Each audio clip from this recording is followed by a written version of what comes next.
Before we start to discuss Jude, I want to start by painting a picture. Let's say that you are outside on a hot day, and if you didn't know, by the way, the hot days are here now. The cool and comfortable ones are gone. They're all hot days. So you're outside on a hot day, doing whatever it is you're doing, and you feel something on your leg. Maybe it's like just a slight tingle, maybe on your calf muscle. You don't think much of it. Maybe it's just the wind. You just kind of shake your leg, and you think, okay, no big deal. About a minute later, you feel a similar tingle on your scalp this time. This time you might be starting to get a little bit worried, but you scratch at your head, you don't feel anything, you don't notice anything there, and you think, okay, it's probably no big deal. Maybe it's my imagination. Finally, another minute later, your worst fears are confirmed when you most definitely feel something crawling on your neck. You don't know what it is. It could be a roach or a beetle or a ladybug or a scorpion. Who knows what it is? When you see that, what do? How does that make you feel? Something has crept in where it doesn't belong. How do you feel about it in that moment? Maybe some of you are more outdoorsy than I am, and you feel a bug around your person, and it doesn't bother you. I'm sorry, I'm a city dweller. That is not how it is with me. I freak out when I feel a bug that's around me. I'm going to shake like a crazy person until I get rid of it. And then afterward, I'm probably going to take an hour-long shower to make sure that whatever it was that was crawling on me didn't have any friends. Then I'm going to burn my clothes in an inferno of glory to get rid of them, and then I'm fumigating the house. I don't like things that don't belong crawling on me. I don't know if that is what you guys are like. In my mind, as this happens, though, and I'm trying to dodge bugs as a part of my normal everyday life, I feel like I'm graceful when I do it. I feel like I'm athletic while I'm dodging the bugs, but I think in all likelihood, I really look more like this. I have the first thing that I'd like you to see. That, of course, is Chris Farley from one of his worst movies, which is saying a lot, called Almost Heroes, but pretty funny. When you see a bug or you feel it on you, you can't help it. You shake like a crazy person. The bug does not belong on you. Many people have had experiences where they see a dangerous animal of some sort that doesn't belong end up in a place where you don't want them. Many people who have gone camping have found bears end up getting into places where they shouldn't be. A tent, a cabin, a car. I have a picture of one of these. Many people have felt and seen things like this happen. In 2016, passengers on a Mexican airline saw a 3-foot-long snake fall from the overhead bin in the middle of the flight. Literal snakes on a plane. A couple of people know what I'm talking about. They're actual snakes on that plane. In 2019, a woman in Florida walked into her kitchen at 3 a.m. to get a glass of water and found an 11-foot alligator chilling by her cabinets on her kitchen floor. This is not the picture from that actual event, but it's similar. A giant alligator in the spot where they belong. So when you see something like this happen, you open your toilet and there's a snake inside. You see a rodent scurry out from under your bed. What do? What do you do in that moment? Our very own worship pastor, Chris Cohen, voice of an angel. That's how I introduce him to people if they don't know him. Voice of an angel, Chris Cohen. He is more of an outdoorsman than I am.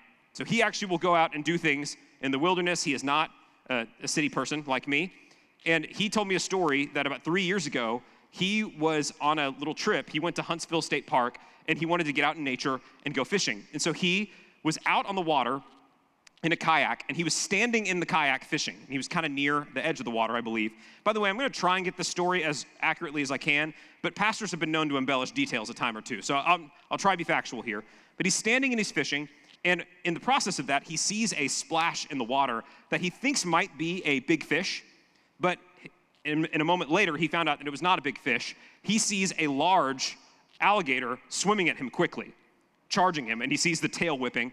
So for me, if I'm in that situation, which I would never be in, but if I was in that situation, I'm thinking, Jesus, take the wheel. It's over. I'm getting my affairs in order. But Chris sat down on the kayak and started whacking the water with this fishing pole, and it got the gator to stop charging, which I learned something new, that will stop a gator from charging. So the gator goes away for a second, and Chris starts fishing again. Are you serious?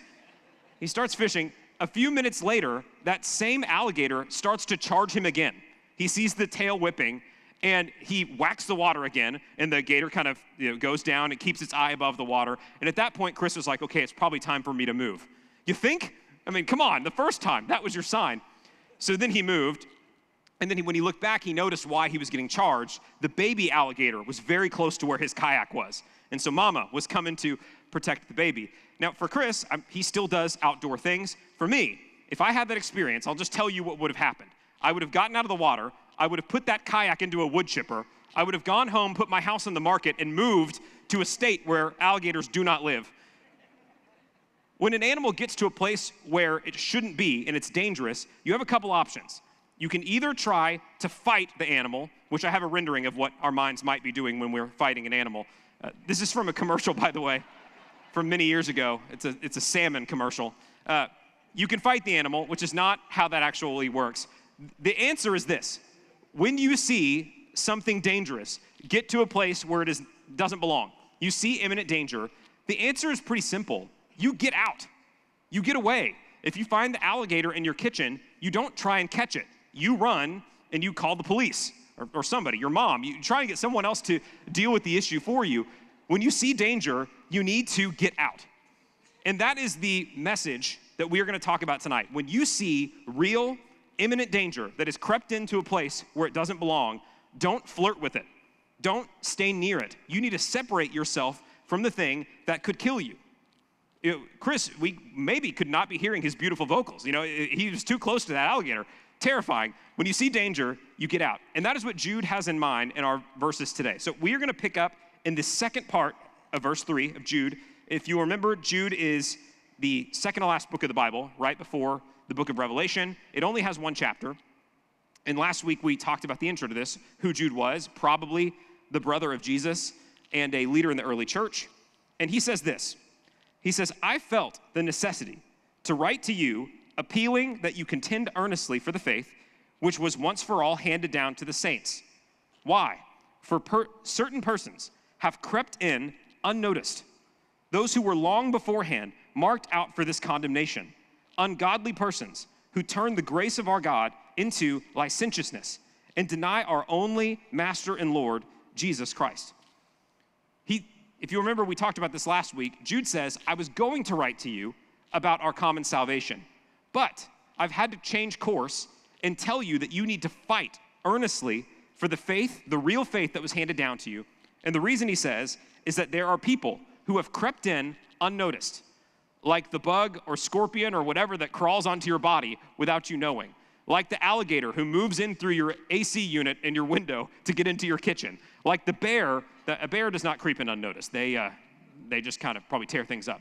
But it's a dangerous person who's come in when you didn't see it, and if you do what they want you to do, it will lead to your destruction. Jude explains in this way, who are the people who are the danger? It's the people who deny that Jesus is Lord. So here's how he describes them. I won't talk at length about every part of his description, but he says this. They are people who have long beforehand been marked out for condemnation, meaning that it's not a surprise that people like this will be among you, is what he's saying. So there could be more theological implications to what he's saying there. We won't dig all the way into it. But he's saying these people have been known from long ago that they would be here. And he says they are ungodly people who take God's grace and turn it into licentiousness.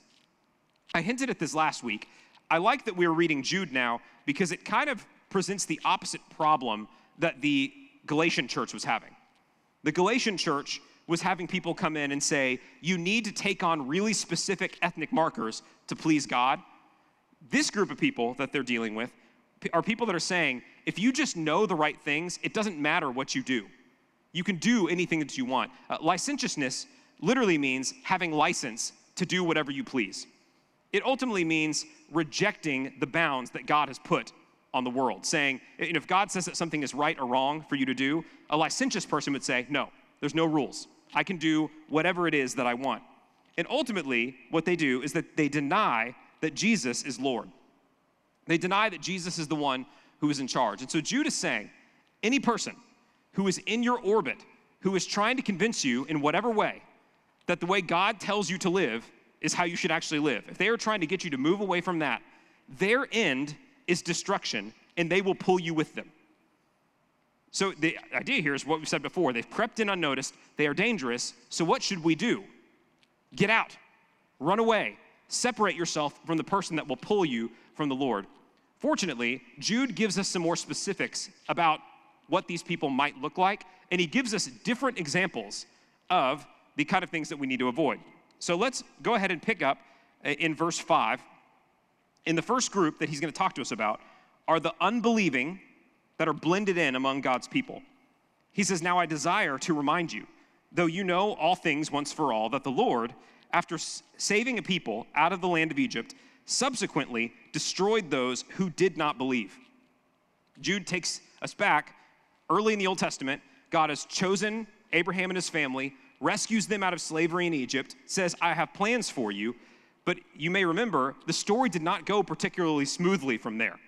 The first generation of those Israelites that came out of Egypt, they had to wander in the wilderness for 40 years. And why was it? Unbelief. Unbelief is the answer. They did not believe the Lord. And at multiple intervals, people from among that group ended up being judged by the Lord. I'll just go through a few of them. Over and over, you hear this refrain in the Exodus narrative. People from among Israel saying, "It was better when we were in Egypt. At least we had food when we were in Egypt. We're hungry." Sounds like your family, when you're going around your kids. "We're hungry. We're angry." There was a time when something very similar happened. The Israelites were whining to the Lord about food, saying it was better where we were before. God sends a plague of serpents that start biting them and killing some of the people from among them. The only way they get saved is that Moses makes a bronze serpent on a pole, holds it in the air. Whoever looks to the serpent ended up being saved. Many of them at different times complained about the food. God seems to have sent a plague of overeating that wiped out many of the Israelites. The biggest one of all was when Moses went up the mountain to get the law. The thing that the Israelites immediately did was they pulled their gold, made it into a cow, started worshiping it, and at that time, God judged a large group of them. And it leads us to this point that even when God chooses a group of people, there will be unbelievers among and scattered within God's people. It's been like that from the beginning. It was like that with the Israelites. It is like that even now. In Romans 9, Paul says it this way. He says, "We know that not all who have descended from Israel are really Israel." That's the way he describes it at that point. So the way you would maybe say it this way, not all who claim the moniker of being a Christian are really of Christ. Not all people who say that they belong to the Lord really belong to him. And that makes things difficult because you could be in a body of believers that many are earnest and many are really following the Lord, but there could be some among them that really don't believe. Jesus addressed this very specifically in Matthew chapter 13. He tells a parable that says this: "The kingdom of heaven may be compared to a man who sowed good seed in his field. But while his men were sleeping, his enemy came and sowed tares among the wheat and went away. But when the wheat sprouted and bore grain, then the tares became evident also. The slaves of the landowner came and said to him, 'Sir, did you not sow good seed in your field? How then did it have tares?' And he said to them, 'An enemy has done this.' The slaves said to him, 'Do you want us then to go and gather them up?'" So the parable starts, a man sows seed in a field, good seed, and as it starts to come up, the people working for the man realize that there are weeds among the actual wheat, among the good plants. So they said, "Do you want us to get rid of the weeds?" Verse 29. But he said, "No. For while you are gathering up the tares, you may uproot the wheat with them. Allow both to grow together until the harvest. And in the time of the harvest, I will say to the reapers, first, gather up the tares and bind them in bundles and burn them up, but gather the wheat into my barn." So in this parable, you have a farmer who's planting something that he wants to grow, wheat in this case. And an enemy comes in and deliberately tries to sabotage the crop by throwing seeds of weeds into the field, wheat and weeds. As they start to grow up, they see that they're intermingled, and the master at the end says, "Do not pull up the bad stuff yet. If you pull it up, it might pull up the roots of the good stuff too. Let's wait until the end when we can distinguish it well. Then we will separate the wheat from the chaff. The chaff we will burn, the wheat we will keep." I have a picture here that shows what wheat looks like before it is fully harvestable, and then the tares, the weeds next to it. You might notice they look extremely similar when they're growing. Extremely similar. You can tell the difference if you look closely, but they very closely mimic each other until the time comes that it's ready for harvest. Then it's much easier to tell which one's the actual wheat. It changes color. It looks different. And Jesus says that the kingdom of God is like this. From the beginning, even from Israel, the wheat and the weeds were together. The church is the same way.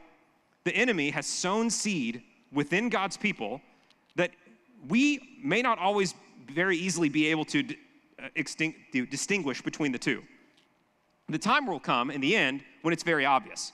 The Lord is not going to wholesale judge people yet because he doesn't want to take up the good stuff, the roots of the good things, with the actual weeds. But the day will come when that happens. But what that tells us is that there are people among God's people that if we listen to them, if we follow them, if we do what they do, they will bring destruction to our life.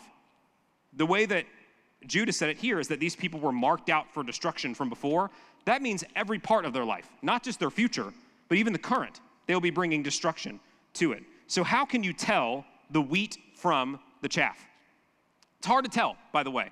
It's not always easy, but here are some words of advice that maybe we can look to. The one is this: we need to watch what people say. A very quick way, if you watch someone long enough, they can fake being close to the Lord with the way that they talk for a while, but if you watch closely, eventually it's going to come out. I told y'all the joke a few weeks ago that Dave Ramsey tells about donkeys and thoroughbreds in the workplace, and he says, don't worry, if you listen to a donkey long enough, it can't help itself. It's gonna, it's gonna happen at some point. That's true with people that are not walking closely to the Lord. If you watch closely what they say, eventually you might be able to distinguish them. The next, and this is pretty simple too, watch what they do. Not just what they say, but what they do. Is their life living up to the standards of what God has told us in his word? And then along with that is you look at the fruit that people bear. If you're trying to determine who is worth following, who is worth listening to, you've got to look at the fruit of their life. You've got to look at the way that they behave on a personal level. You've got to hear the words that they say and see if it matches up with God's word. The reality is there are weeds that are sown among the good stuff. So we have to be careful. We have to be watchful. And I've said this before to you, I think. You cannot outsource your spiritual growth to other people, because not every person who is speaking into your life is going to speak the truth of God's word. So that's the first group. The second group, and this is where it starts to get weird, and it's going to get even weirder next week, are this: angels who fight against God's authority. Verse 6 says this: and angels who did not keep their own domain, but abandoned their proper abode. He has kept in eternal bonds until darkness for the judgment of the great day. Very self-explanatory. We know exactly what he's talking about. Very easy. No, this is hard. Right now we're talking about an opaque part of God's created order that we don't entirely understand. But what Jude tells us is that God created angels just like he created humans, and it seems that God has designed different angels with different jobs, different domains that they are supposed to work within. And so we get descriptions of some of them in different parts of the Bible. You have cherubim and seraphim and these different kind of angels. The ones in Ezekiel that if you read it and you try and draw a picture of what you're reading is very disturbing. It's like wheels with eyes that are rotating. Anyway, there's different types of angels that have different jobs. And apparently, from what the Bible tells us, some of those that were commissioned to do certain jobs did not want to do what God wanted them to do. And so what we're probably talking about are demons here. The idea that there are angels that were given jobs that deny the actual lordship of Jesus and go do what they want to do anyway. There's a strange story in Genesis chapter 6 that Jude's probably talking about here. It immediately precedes the flood narrative. So right before God tells Noah to build the ark, it says that a time came where the earth became exceedingly wicked, and it says the sons of God found the daughters of men to be beautiful and had children with them. So what does that mean? I don't know. I mean, it's kind of hard to figure out exactly what it means, except to say, I think the clear takeaway here is there are apparently demonic influences in the world that are trying to fight against the Lord. Now, I have known people, and maybe you have too, that get way far down the rabbit hole, trying to know all the intricacies about what angels and demons are and how they interact with people. I don't think that's very fruitful for us to do, other than to say that it is real, that God created angels just like he created people, and there are influences going on in the world, an enemy that is sowing seed that is beyond really our capacity to know what he's doing. And we have to be careful. I would just say it this way: demonic stuff, it's not something to be trifled with. We know enough about it to know that you shouldn't mess with it. And be careful. It is real, and it's in the world. If you go down that path, and by the way, demonic things in the Bible usually always lead to violence and sexual immorality. Those two things are almost always paired with demonic activity. So just be wary. Things that you need to be careful of. And finally, this one's a little more applicable, starting in verse 7. He starts to talk about the licentious cultures of the world. Just as Sodom and Gomorrah and the cities around them, since they, in the same way as these, indulged in gross immorality and went after strange flesh, are exhibited as an example in undergoing the punishment of eternal fire. I won't retell the whole story now, but Sodom and Gomorrah is a famous story in Genesis chapters 19 and 20. There are two cities that we find out were exceedingly wicked. God tells Abraham, I'm about to judge these cities. Abraham tries to barter with God and said, what if there are 40 righteous men? Would you judge the cities? And God said no. And it turns out there were only 5 people righteous enough to not be judged. And those 5, it was an extremely low bar. They were very wicked cities. And what we know about Sodom and Gomorrah, and Jude tells us here explicitly, they were extremely sexually immoral. They took the godly desires that God gives us in our sexual drive, and they perverted it outside of what God wanted. They abused their power. They wanted to abuse people. We know this just in that Sodom and Gomorrah story. And so God punishes them as an example, and Jude says it this way, of eternal fire that will come later. Eternal fire. So what does Sodom and Gomorrah symbolize? I think they essentially symbolize a culture that is completely devoid of obeying the Lord. Remember, Jude said at the beginning, these people that you need to be aware of deny that Jesus is Lord. A culture that denies that Jesus is Lord, essentially what it will tell you to do is do whatever feels good to you. Violence, sexual immorality, abusing people, that is what a culture that does not see Jesus as Lord will end up devolving into. And it's not, I won't do this at length right now, but it's not very hard to unravel what's happened in Western culture in the last 150 years. The kind of ideas that the enemy has sown within our culture to essentially say, do whatever you want with your body. It won't hurt anyone. It's just a body. There's nothing behind it. Do whatever you want with it. Violence is right if it's in the correct thing. If I'm violent against the right people, I can do what I want. These kind of ideas make their way into culture. Those are sown by the enemy every time. And the cultures of the world, if it is not being preserved by the Lord, will fall into this. And so I think it's pretty simple.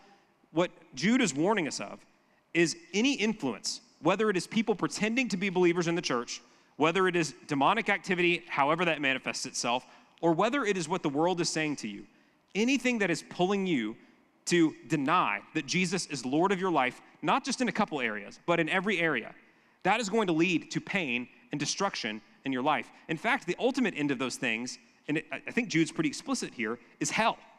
Hell is the result of denying the lordship of Jesus up until the very end. I'm not going to talk about this for a very long time here, but hell is a real topic that appears in the Bible over and over and over again. Jesus talks about it quite a bit. It's there in the Old Testament. It's there certainly in the book of Revelation. The idea that people who reject God into eternity, they end up experiencing something as a result. The Bible tries to give us metaphors to explain what hell is, and so it will say things like that it's a place where the fire is never quenched, and it's pain and it's suffering. And the thing that I think is worth us knowing here is that those are metaphors to try and explain a state of being that we can't fully understand. The same way with heaven. We try and use words to explain something that we can't fully comprehend. But hell is not simply just a place. It's a state of being where we completely reject God. I heard Pastor Ben say this to a group of us this week. He said, hell is a path before it is a place. Hell starts with a person who is rejecting the Lord. In some ways, a person who is experiencing alienation from God in the world is experiencing part of hell now in life. One of the most creative looks at heaven and hell, it's a book that I love. It's a little book by C.S. Lewis, and it's called The Great Divorce. Don't use this book to pull all of your theology on heaven and hell from it. It's meant to be an artistic understanding, a creative look at what heaven and hell might look like. And so the person in the book takes a bus trip from hell up into heaven. And I just want to share a couple of quotes with you that Lewis gives in this book about what hell is. On the one hand, he says this: the gates of hell are locked on the inside. The picture that Lewis paints of hell is not a place that God throws people because they've done the wrong thing and then locks the key from without. Hell is a place that people ultimately choose because they are rejecting God, and they won't leave, even if you gave them the chance to do it. So the more that you sink into selfish decisions of rejecting the Lord, the more you alienate yourself from God and from others, the farther you move away, and that isolation, that complete separation from God, that's ultimately what hell would be. Lewis finally says it this way: God is constantly calling all of us to accept what he's called us to do, to make Jesus Lord. And he says this: there are only two kinds of people in the world in the end: those who say to God, thy will be done, and those to whom God says in the end, thy will be done. All are in hell. All that are there, they choose it. That's what Lewis says. I think that's a pretty good description of what we're talking about with what hell is. It's not just a punishment that God's angry at you and throws you away. God is a God who cares for us and wants us to be in union with him, but he will not coerce you into doing that. If you reject the Lord and reject Jesus as Lord over and over and over again, the end of that is destruction, one way or the other. And Jude's warning is pretty stern. There are people that are like that distributed in your life. Maybe some who pretend to be part of God's people. Maybe some under the influence of demonic activity in their lives. Certainly, broken cultures of the world. And if you follow them, they will lead your life into destruction. And so I think the final thoughts on this are pretty simple. Back to what we said at the beginning. When you know that danger is around, remove yourself from it. Get away from danger. Don't flirt with things that could destroy you in the end. Be watchful. Surround yourself with people that will pour the truth of God's word into your life. And ultimately, if you do that, what you will see in your life is that as Jesus becomes Lord more and more, and you live into that, you become exactly who God made you to be. And you, as that happens, you become closer to the Lord, and as you become closer to the Lord, you find it exactly what you were made to do, who you were made to be, who God has called you to serve. That's what he wants for you and for me, but the first step is that we have to be careful of danger and stay away from it.